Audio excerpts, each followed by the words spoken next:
မင်းရှိမှာမျိုးရိုးဗီဇဆေး2မျိုးရှိတယ်တစ်မျိုးက 3S အဆင့်တန်းဆင်ထားတဲ့ဆေးတစ်မျိုးပေါ့ထိုးပြီးသွားရင်တော့ထိတ်ဆုံး 3S အဆင့်စွမ်းရည်ဖြစ်လာမယ်အခုကစပြီးသုံးလို့ရတယ်နောက်တစ်မျိုးကတော့69%သေဆုံးနိုင်ခြေရှိတဲ့အမောင်ရောင် virus ပေါ့ထိုးပြီးသွားရင်တော့ဖုတ်ကောင်ဖြစ်သွားမယ်ပြင်းထန်ရင်ချက်ချင်းသေသွားမယ် 3S အဆင့်စွမ်းရည်ထက်ကျော်လွန်ပြီးနိုးထလာဖို့အခွင့်အလမ်းကတော့အရင်နဲ့တဲ့ကွာမင်းဘလို့ရွေးမလဲပြီးတော့အခုနိုးထချင်းရင်ပြင်မှာတတိယတန်းစတုတ်ထတန်းက1တီကျူးကလက်မောင်းဖွံ့ဖြိုးတဲ့စီစဉ်စွမ်းရည်နိုးထလာတဲ့နောက်တစ်ခုကတော့ပစ္စမတန်းကအကြောင်းသားတွေပြင်ဆင်ဖို့အလှည့်ပေါ်အတန်းပိုင်ဆရာကျိုးဟိုင်ကတော့ထုတ်လွှင့်တာကိုကြားပြီးနောက်မှာအရန်ကိုမျှော်လင့်နေခဲ့တယ်ဘာလို့လဲဆိုတော့ဒီအတန်းထဲမှာစွမ်းရည်အဆင့်အရန်ကောင်းတဲ့ကျောင်းသား2ယောက်ပါလို့လေတစ်ယောက်ကလူယူရန်နောက်တစ်ယောက်ကတော့ရှောင်းချောင်းရှင်းရွံပေါ့ဒီ2ယောက်ကအနည်းဆုံးတော့ A အဆင့်စွမ်းရည်ကိုနိုးထနိုင်မှာပါဒါကြောင့်ကျိုးဟိုင်ကမနေနိုင်ပဲပြောလိုက်တယ်ရှင်းရွံနဲ့ယူရန်စစ်စေးအခန်းထဲကိုဝင်ပြီးတန်းဆင်ထားတဲ့ဆေးကိုကြားပန်းပုံစံနဲ့ယူကြပါကောင်းတဲ့ထူးခြားစွမ်းအင်တွေရမရဆိုတာကတော့တန်တရားအပေါ်မှာပဲမူတည်တယ်ဒါပေမဲ့ဆရာကတော့တခုထပ်ပြောပြရစီမျိုးဗီဇဗိုင်းရပ်စ်ကိုမရွေးမိစေနဲ့လုံးဝမျိုးဗီဇဗိုင်းရပ်စ်ကိုမရွေးရဘူးနော်ဒီစကားပြောတာနဲ့ယူရန်ကမျက်နှာကိုမချိတင်ခဲ့ဖြစ်ပြီးဖြတ်ပြောလိုက်တယ်ဆရာရဲ့ဒီခေါင်းစဉ်ကိုကြော်သွားလို့မရဘူးလားမျိုးဗီဇဗိုင်းရပ်စ်ဆိုတာကတေးရတာပဲရှိတာအယူတွေပဲရွေးကြမှာပေါ့ပြောပြီးတာနဲ့သူကငြိမ်ပြီးတော့အကားတလူမျိုးနေရာတစ်ခုဘက်ကိုရှောက်သွားတော့တယ်အဲ့ဒီအချိန်မှာရှင်းရွံကတော့မျက်နှာကနည်းနီလောက်မှိုင်သွားတာပေါ့ဘာလို့လဲဆိုတော့သူ့မျက်စိရှိမှာအပြာနုရောင်ဘာချူရဲပါနဲ့တစ်ခုပေါ်လာလို့ပဲနာမည်ကရှင်းရွံအဆင့်ကတစ်ဆင့်အစပိုင်းတစ်ခုလေးသောစွမ်းရည်ထူကဗိုင်းရပ်စ်ဆရာအသက်သွင်းရန်မင်းကဗိုင်းရပ်စ်မှန်သမျှကိုအပြစ်အနာအဆမရှိထိန်းချုပ်ပြီးခွဲခြမ်းစိတ်ဖြာနိုင်တယ်ဒါပေမဲ့ဗိုင်းရပ်စ်ကနေမှပဲထူးခြားစွမ်းအင်ကိုလိုချစေနိုင်တဲ့အသက်သွင်းဖို့လိုအပ်ချက်ကမျိုးဗီဇဗိုင်းရပ်စ်တစ်မျိုးကိုထိုးသွင်းရမှာဒီစွမ်းရည်ကတော်တော်ဒါကနည်းနည်းတော့ခက်ခဲပါတယ်ဒါပေမဲ့ဂျင်းဗိုင်းရပ်စ်ကိုတင်းတင်းကြပ်ကြပ်ထိန်းချုပ်ထားတယ်ဆိုတာမင်းသိထားရမယ်ဒါကြောင့်ဒီတစ်ခါမှာမင်းက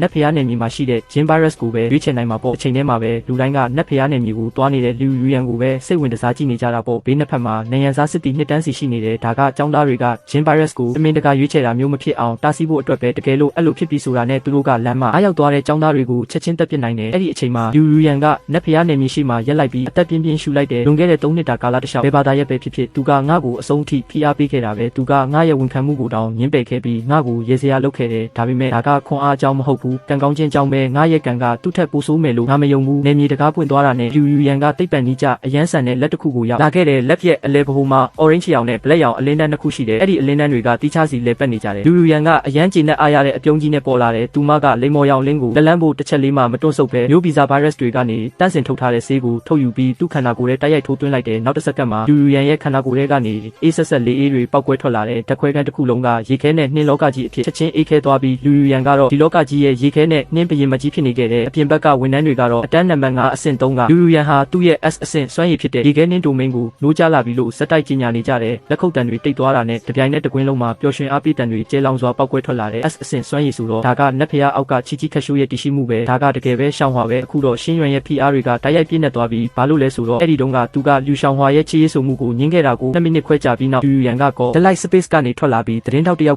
်ကသူ့ကိုအင်တာဗျူးလုပ်ခဲ့တယ်လူယူရန်ကိုတိုက်ရိုက်မမေးပါနဲ့လူယူရန် S အဆင့်စွမ်းရည်နိုးထလာတာဂုဏ်ယူပါတယ်နော်ဒီအပေါ်မှာပြောစရာတစ်ခုခုများရှိပါသလားဥပမာဘဲတက်ကတူကိုတက်ချင်လဲပေါ့လူယူရန်နည်းနည်းလေးမျက်နှာပူသွားတယ်ဘဲတက်ကတူကိုတက်ရမယ်ဆိုတာတော့မဆုံးဖြတ်ရသေးဘူးရှင့်ဒါပေမဲ့ရှင်းရွံဘယ်လိုစွမ်းရည်မျိုးနိုးထလာမလဲဆိုတာကိုတော့အယမ်းမျှော်လင့်နေတယ်သူ့အမတ်တွေကကျမထက်အမြဲတမ်းပိုကောင်းခဲ့တာကိုသူကလည်း S အဆင့်စွမ်းရည်ကိုတေချာပေါက်နိုးထနိုင်မှာပါလို့ယုံကြည်တယ်သူစွမ်းရည်နိုးထပြပြီးရင်သူ့နဲ့တက်ကတူတူတူတက်ချင်ပါတယ်ဒီစကားထွက်လာတာနဲ့တပြိုင်နက်တနေရာလုံးရဲ့အာယုံဆိုင်မှုကမင်းစီကိုချက်ချင်းရောက်လာခဲ့တယ်ယူရန်ရဲ့စကားတွေကတော့ပြဿနာရှိပုံမပေါ်ဘူးဒါပေမဲ့တကယ်တမ်းကျတော့ဒါကတော်တော်လေးဖိအားပေးလိုက်တာပဲရှင်းရွံမြန်လုပ်ပါတော့လူတိုင်းစောင့်မနေနိုင်တော့ဘူးသူလျှောက်ရှုက S အဆင့်စွမ်းရည်နိုးထပြီးမင်းကသူ့ထက်ပိုတော်တာပဲမင်းသာ S အဆင့်စွမ်းရည်တောင်မနိုးထဘူးဆိုရင်တော့ရှက်စရာပဲလူအများရဲ့ပြောဆိုမှုတွေကြားမှာမင်းကနတ်ဖုံလို့နေရာကိုရှောက်သွားတယ်ဒါပေမဲ့လူယူရန်ဘေးကနေဖြတ်သွားတဲ့အခါမှာတော့လူယူရန်ရဲ့ပထမဆုံးမွေးဖွားလာတဲ့ကလေးကြီးဖန်ရောက်လာပြီးရှင်ရွံငါရဲ့စံနှုန်းတွေနှိပ်လွန်းလို့နင့်ကိုသဘောကျခဲ့တာအခုငါရဲ့ S အဆင့်စွမ်းရည်တွေနိုးထလာပြီဆိုတော့အမျိုးသားစွမ်းရည်စာမွေးပွဲမှာနင်ကငါနဲ့ဘယ်လိုလုပ်ရှင်နိုင်မှာလဲသူတို့နှစ်ယောက်တယောက်ကိုတယောက်လစ်လူရှုပြီးဖျားသခင်လိုအာကာသတဲ့တက်တက်လျှောက်ဝင်သွားကြတယ်ဖျားသခင်လိုအာကာသတဲ့ကိုဝင်ရောက်တာနဲ့တပြိုင်နက်ဖျားသခင်လိုအာကာသရဲ့ပုံရိပ်ပေါ်မှာအလင်းတန်းနှစ်ခုလုတ်တရက်ပေါ်လာခဲ့တယ်အဲ့ဒီထဲကတစ်ခုကနတ်မောင်နဲ့အမှောင်ထဲမှာသွေးရောင်လိုပေါ်နေပြီးနောက်တစ်ခုကတော့ထင်ရှားတဲ့အနီရောင်စစ်စစ်ဖြစ်နေတယ် S အဆင့်စွမ်းရည်တွေလားဒါဘယ်လိုလုပ်ဖြစ်နိုင်မှာလဲလူယူရန်ကအနီရောင်လင်းကိုကြည့်လိုက်တာနဲ့တကိုယ်လုံးမြေပြင်ပေါ်လဲကျသွားခဲ့တယ်လွန်ခဲ့တဲ့တစ်စက္ကန့်တုန်းကသူမကယုံကြည်မှုအပြည့်နဲ့သူ့ရဲ့ပထမဆုံးစကားတွေကိုပြောခဲ့တာဒါပေမဲ့နောက်တစ်ခဏမှာတော့မျက်နှာတစ်ခုလုံးနာကျင်စွာပူလောင်နေတာကိုပဲသူမခံစားနေရတော့တယ်သတင်းထောက်ရဲ့မျက်နှာပေါ်ကအမူအရာကသူမကိုပို့ပြီးတော့ဖြောသွားစေခဲ့တယ်အဲ့ဒီအချိန်မှာကြည့်နေတဲ့ကျိုးဟိုင်ကလည်းမြေပြင်ပေါ်လဲကျသွားခဲ့ပြီးသားဖြစ်နေပြီသူအရန်ပျော်လွန်းလို့ထုံနေပြီးအစတုန်းကတော့လူရန်နိုးထလာတဲ့ S အဆင့်စကေးတွေကအမခမ်းပဲလို့သူထင်ခဲ့တာမမျှော်လင့်ပဲရှင်းရွံက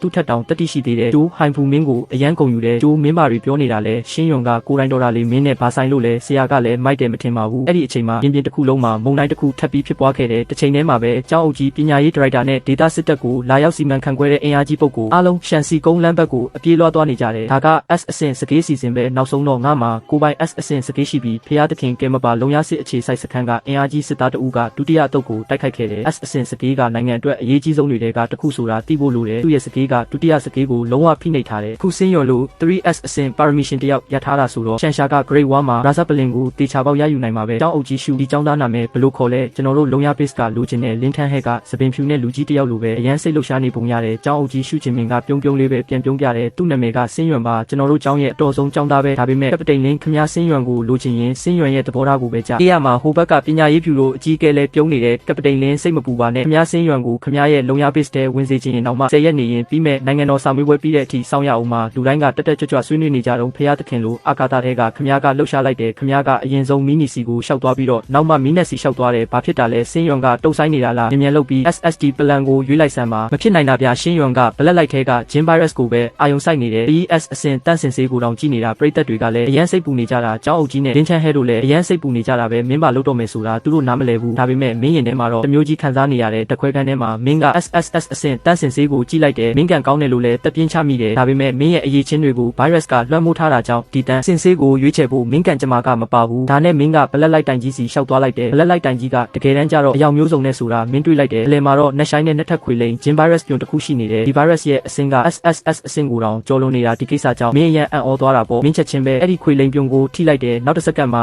အလင်းတိုင်ထဲကအနီရောင်လင်းကလိန်ပြီးတော့အချက်လက်ပြတစ်ခုဖြစ်သွားတယ်အဲ့ဒီမှာ black light virus စွမ်းအင်အံ့ဖွယ်စကြဝဠာရဲ့ပထမဆုံး virus အစွမ်းထက်တယ်လို့ရေးထားတာမင်းကအေးမြတဲ့လေကိုရှူလိုက်တယ်ဒါကတကယ်တော့ black light virus လားဒီ virus ကဘယ်သူမှမနိုင်ဘူးဆိုတာငါမှတ်မိတယ်သူ့ရဲ့အဓိကစွမ်းရည်ကတော့မျိုးချပြီးစုပ်ယူတာပဲသူကဂျင်းနယ်တွေကိုစုပ်ယူပြီးခြားသူတွေရဲ့စွမ်းရည်အားလုံးကိုရနိုင်တယ်ဒါကိုတွေးမိတဲ့အခါမင်းက black light virus ကိုအမြန်ထုတ်ပြီးချက်ချင်းပဲကိုယ်ထဲထိုးထည့်လိုက်တယ်မင်းကတခုတည်းသောတဲလန့်ဖြစ်တဲ့ virus လွှမ်းမိုးခြင်းကိုအောင်မြင်စွာအသက်သွင်းနိုင်ခဲ့တာကိုဂုဏ်ယူပါတယ်မင်းကမော်ဆန်နဲ့ black light ဘိုင်းရဲ့ကိုကျွမ်းကျင်ပိုင်နိုင်သွားပြီးမျိုးချခြင်းနဲ့စုပ်ယူခြင်းစွမ်းရည်အစွမ်းကုန်ပြောင်းလဲခြင်းရဲ့ဘယင်မတည်နိုင်သူစင်ကဲပြောင်းလဲမှုနဲ့လိုက်ရောညီထွေဖြစ်အောင်နေနိုင်ခြင်းစတဲ့စွမ်းရည်တွေကိုရရှိလိုက်ပြီးပေါ့အဲ့ဒီနောက်သတင်းချက်လက်တွေတစ်ခုပြီးတစ်ခုအုံနောက်ထဲကိုစီးဝင်လာတဲ့ခဏကြာမှာတော့မင်းရဲ့ခန္ဓာကိုယ်ဟာ black light virus ကြောင့်အောင်မြင်စွာပြောင်းလဲသွားပြီးအသားရည်ကအနက်ရောင်နဲ့အနီးရင်းရောင်အရာဝတ္ထုတစ်မျိုးနဲ့ဖုံးအုပ်နေပြီးပြင်းထန်ပြီးအနေရရှိတဲ့အငွေ့သက်တွေထွက်နေတယ်ပြီးတော့ခန္ဓာကိုယ်စနစ်ကလည်းအရင်ကထက်အစပေါင်းများစွာပိုပြီးတမလာတဲ့နောက်ဆုံးတော့မင်းကစွမ်းရည်ပနယ်ကိုစစ်ဆေးဖို့မစောင့်နိုင်တော့ဘူးမျိုးချခြင်းနဲ့စုပ်ယူခြင်းပြစ်မဲ့ရဲ့စွမ်းရည်တွေမှတ်ဉဏ်တွေဗဟုတုတတွေကိုစုပ်ယူနိုင်တဲ့တစ်ချိန်တည်းမှာဂျင်းနဲ့ပွိုင်းတွေလည်းရရှိမယ်အစွမ်းကုန်ဂျင်းနဲ့ပွိုင်းတွေကိုတုံးပြီးကိုယ့်ရဲ့အရေးသွေးအလုံးကိုမြင့်တင်နိုင်တဲ့ပြောင်းလဲခြင်းရဲ့ဘယင်ခန္ဓာကိုယ်ကိုစိတ်ကူးနိုင်တဲ့ဘယ်ပုံစံမျိုးမဆိုပြောင်းလဲနိုင်တဲ့မတည်နိုင်သူဘလို့တရားမျိုးမဆိုချက်ချင်းပျောက်ကင်းအောင်ကုသနိုင်တဲ့စင်ကဲပြောင်းလဲမှုနဲ့လိုက်ရောညီထွေဖြစ်အောင်နေနိုင်ခြင်းချင်းချောက်မှုအသစ်တစ်ခုနဲ့ရင်ဆိုင်ရတဲ့အခါခဏလေးတွင်းမှာပဲခုခံနိုင်စွမ်းအဖြစ်စင်ကဲပြောင်းလဲလာမယ်မင်းရဲ့ကိုယ်ခန္ဓာမှာစိတ်လှုပ်ရှားမှုတွေတိုးပွားလာရင် black light virus ကငါ့ကိုအစွမ်းကုန်ဒီပါစင်ကဲပြောင်းလဲနိုင်တဲ့စွမ်းရည်ကိုပေးနိုင်တဲ့ယူသွစွာမျိုးချပြီးစုပ်ယူနေတဲ့၍အဆုံးမရှိပိုပြီးတမ်းမာလာနိုင်တဲ့ဒီ virus လွှမ်းမိုးခြင်းဆိုတဲ့တဲလန့်ကလည်းရှိနေတော့နောက်ဆုံးမှာ